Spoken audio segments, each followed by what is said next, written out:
Have you ever had one of those moments where you're staring at yourself in the mirror, trying to recognize the man looking back? Maybe it's after the truth came out.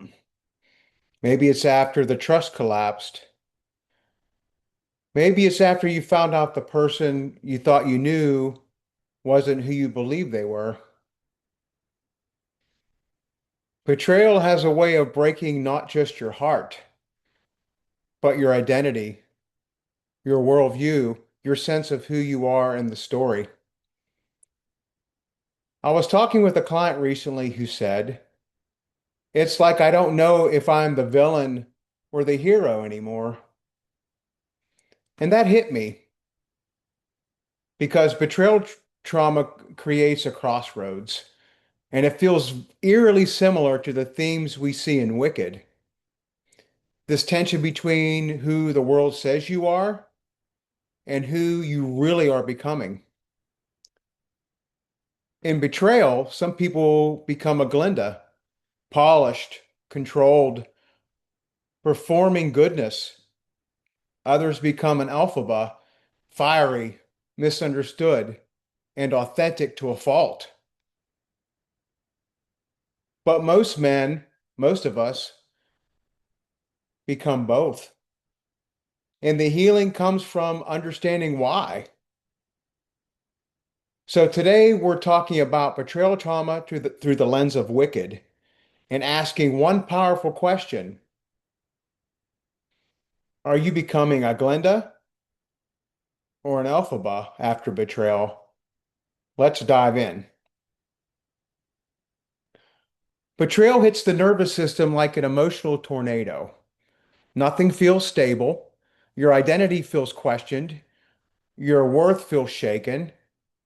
Your sense of reality flips. In Wicked, there's this theme of a character stepping into a world that suddenly paints them as something they're not. They lose control of the narrative. And that's exactly what betrayal trauma does. You're left wondering, was any of this real? What does this say about me? How could this happen? Am I not enough? This is where men especially struggle because we're taught to be steady, unshakable protectors. But betrayal forces you to confront feelings you were never taught to make space for. This is the identity rupture. Glinda represents the part of us that says, everything's fine. I'll be who everyone expects. After betrayal, many men shift into imagine management, emotional suppression, over apologizing, trying to earn love, trying to fix what they didn't break, becoming hyper pleasant to avoid conflict. It's not weakness, it's survival. This is the nice guy mask, protecting yourself by performing goodness. But here's the danger. You can lose yourself by trying to be who the world wants you to be instead of who you actually are. Alphaba is the part of us that says, no, this hurt me. I deserve truth. I deserve integrity. After betrayal, this side can show up as anger, rejection of fake relationships, calling out lies, refusing to play roles, wanting authenticity even if it costs connection, deep grief, feeling misunderstood. This isn't being bitter. This isn't being the villain. This is the truth teller energy. Many men feel like Elphaba when their pain isn't believed, their anger is misinterpreted, their boundaries are criticized, their healing doesn't match others' people's timelines. The Elphaba response is not about becoming dark. It's about refusing to pretend. Most people don't choose a side. They bounce back and forth between Glinda and Elphaba. Mask your pain. Explode. Try to be nice. break down later. Try to stay calm, feel unseen. Try to tell the truth, feel misunderstood.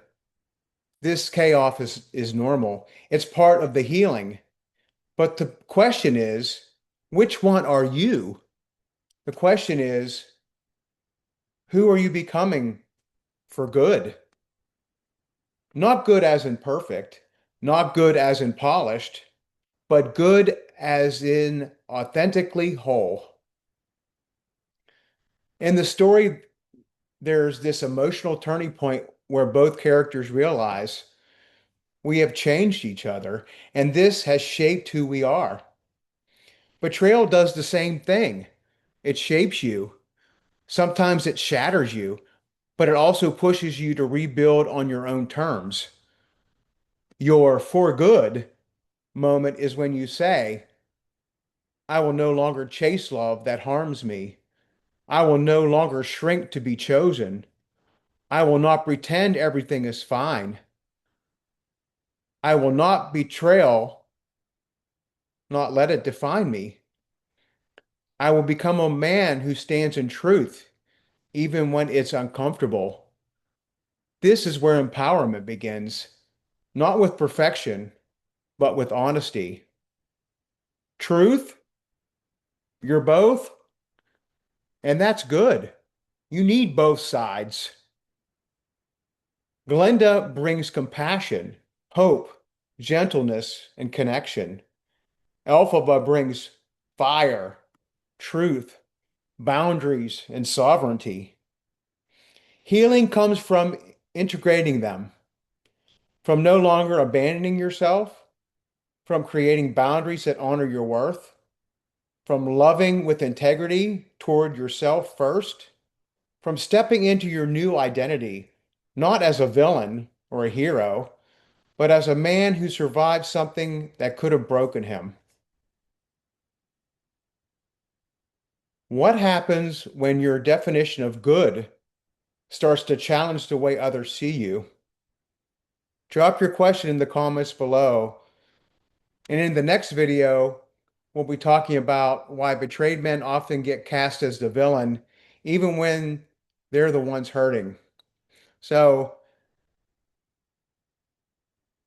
if this spoke to you, make sure you like, subscribe, and share with someone walking through betrayal trauma. You're not alone, and you're not who the pain says you are. You're becoming something stronger, something truer, something good. I know I've been using the terminology men here, right? But I wanted to piggyback on my past video, my series of betrayal trauma in men and how they experience it more uniquely or differently than women do. Certainly you can plug in any gender into this video, right? But again, I wanted to stay true to my my series that I'm currently doing. Um, and folks, I hope this helps you, and I hope this brings some insight to you all. And if you don't know who I am, I'm David Martin, psychotherapist and LMFT with Illuminated Pathways. And you can check out my information below. And if you're interested in working with me, please reach out on my website. You can schedule a free 20 to 30-minute consultation with me. And I'm again doing this series on betrayal trauma. Uh, one of my um, one of my niches that I'm working in right now with my practice. And I was inspired by Wicked to do this video. Obviously, you haven't been able to tell by now. And I hope there's not too many spoilers here. You folks know the Wicked story, and hope I'm not spoiling too much for you all. But anyway, I hope you all get out to see it. It's a great, great movie, and I love how Wicked was brought to the theater cinematically. I think they did it justice. I really, really do. And anyway, I'm signing off, and I'll see you all in the next video. And again, please like, subscribe, and share and pass this on to someone who may benefit from it. And I'll see you all in the next video.